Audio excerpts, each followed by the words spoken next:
Okay, well, my name's Gary Crothers, and what age am I? God Almighty, I'm in my 70th year, shall we say now?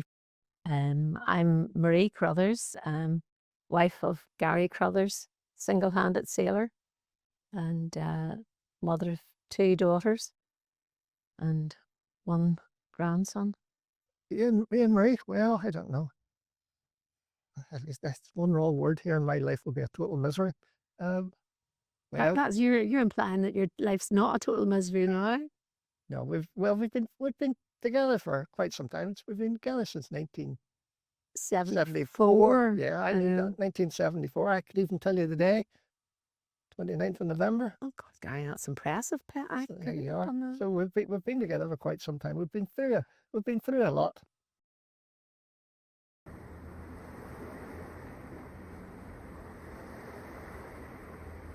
My journey across the Atlantic was, this must be 5 years ago now, 2020, It's 2020. 2020, yeah. So 2020 was my journey across the Atlantic. But yeah, but I set sail initially from Ireland to basically to go around the world. That was my plan in 2017. What they call it the milk run, because it's like fair weather sailing all the way. You get good winds, and it's never too bumpy or whatever. So it's like a milk run. It's a easy sail. I'd been in I'd been in Trinidad previously, and when I was in the Merchant Navy, and loved the place.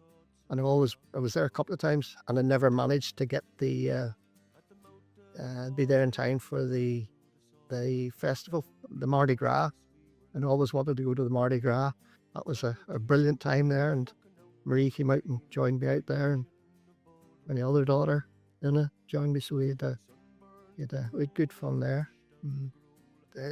Whenever COVID whenever you started to hear about it, I had just arrived in the island of St. Martin.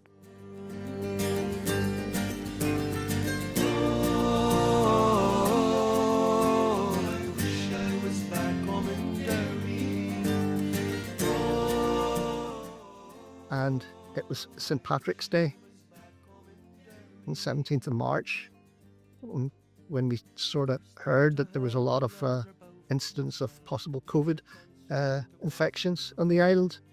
So 2 days a week, I think it was the Monday and the Friday or something, you could only go ashore. And we were lucky, really, on the boats, because most people are living on the boats or traveling on boats. I've got plenty of stores on board, so I had plenty of tin fruits and tins of tuna and tins of that and pasta and stuff, so I was, I wasn't, I could handle the 3 weeks. I had enough stores on board to last me for 3 weeks. I was by myself, so there was nobody else to feed. I kind of made the decision probably about halfway through, well, end of April, start of May, middle of May, decided, right, I'm going to have to go. So I was in contact with them. I was in contact with my family, and they knew that it was what my intention was. And my wife Marie was trying to organise crew to come out, and it was just, and I knew it was pointless. There's no way there was no flights or anything. Gary Crothers wanted to sail on his own. So all the best arguments in the world about waiting for a plane or maybe getting a crew out, he actually had already in his mindset he was going to sail back on his own. But it took ages to even come to that decision, because you kept hoping and hoping that this COVID thing would disappear, that you could get across, head south to Trinidad, back to Trinidad. My intention before COVID kicked in was to head up to St. Martin and maybe a couple of the other islands, maybe Cuba. And then whenever the hurricane season kicked in, I was heading south and further west to Colombia. But there was nowhere to go. all of the islands were closed. You know, if I'd lifted up my anchor and sailed further south to Trinidad, Trinidad wasn't accepting any incoming boats, you know, so they were closed. So there was nowhere to go. You either sit there and take the oil from a hurricane coming across, or you head across the Atlantic by yourself. I never underestimated his ability to do it. I mean, I was worried sick most of the time. It was on his way home. I never slept. I was up at 4 o'clock in the morning to check where the red dot was. Has he moved any further north? It was anxiety producing. You were completely nervous all the time. You didn't rest, you didn't sleep. But I think and especially when he got a bit closer to Ireland, I thought, right, at least if he needs rescued, he can get rescued now. Well, did I miss home? Well, you missed the company because you were on your own. I was on your own for so long. Yeah, you certainly missed your family. But it was also, it was like a bittersweet experience because the bitter side of it was that this was the end of my dream to go around the world. You know, I should have been sitting in Colombia, you know, drinking whatever it is they drink out in Colombia. So that wasn't going to happen. We departed St. Martin I'm guessing about the 29th, mightn't be the exact date, but it was before the 1st of June, so it was about, say, 28th, 29th thereabouts. It's been a while since I've been there, so I can't remember the exact day. I have a wee picture in there of the journey on the boat, and it shows you the journey that it took, you know, that just sort of, and it's not just a straight line, it's a lot further. So it was only, the distance was probably something like 3,500 miles, you know, point to point. But really, whenever you take in the big detour that you have to actually sail, it's a lot further than that. Okay, I don't know whether you can see this or not, it's quite blowy, or whether you can hear me or not. That's me just left St. Martin. There, that's Philipsburg, the capital, and then behind me is somewhere else. Simpsons Bay, yes. Right, so see you on the other side. Good luck. The autopilot failed. In fact, both autopilots failed. For some reason I can't get it to steer at all, the wind pilot. So I was going to investigate that. So I switched the electric autopilot on. It's just a matter of pressing the button and kicks in automatically. And it bloody won't steer either.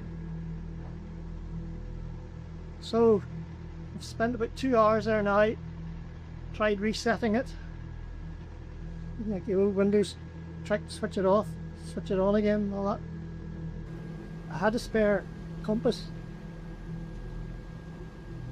I think I showed it to you. I don't know what a video would it did. Anyway. Put the new compass directly onto the autopilot inside the stern locker. You have to climb into the thing. Maybe I'm going to stop watching videos and every seen it, I don't know. But it's a hell of an awkward place to be working. Even if you're two-handed, it's bloody awkward.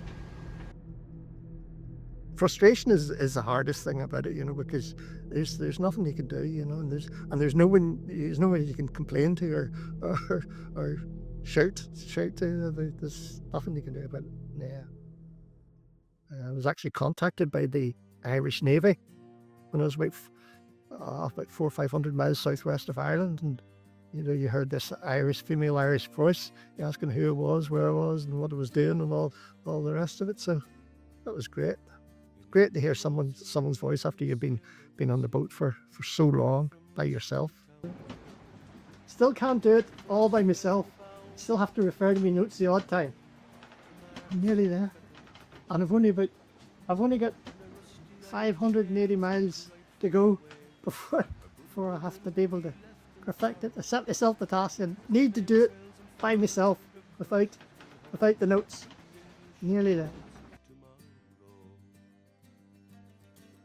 Coming back into Derry was brilliant. And all the way up the loch, there was people in them. There's people in Greencastle, you know, out at the flagpole there, shouting and waving flags.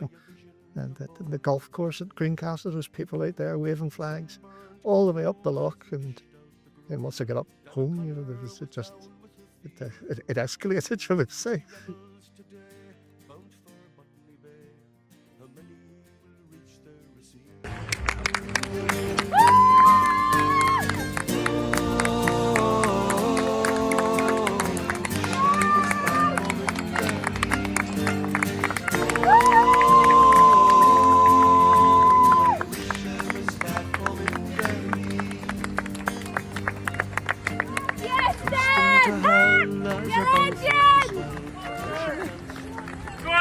Yeah, I thought my wife might show up at the key and maybe the kids or whatever, you know, but I hadn't expected the huge turnout that we got, you know, like it was absolutely tremendous, you know. And I was very pleased, tired and emotional. It was touching, shall I say? Yeah, I mean, you know, like I didn't think anything of it, you know. You just get on with your life, you know. The thing I had to do, you know. But I didn't think people would have taken that much interest in it. But I do it all over again. I would do it in a minute. In a heartbeat. In a heartbeat, I would go tomorrow. I do have like I said, I still got an itch to scratch, and I would still like to, you know, like I always wanted to go to the South Pacific. I've never made it, you know. So I would still like to do it. But realistically, where we'll have enough birthdays, I don't know. Yes, I will do it again. That's not I might, I will do it again. My comrades go swap behind me. A rebel I came, I'm still the same. On the cold winds of night you will find me.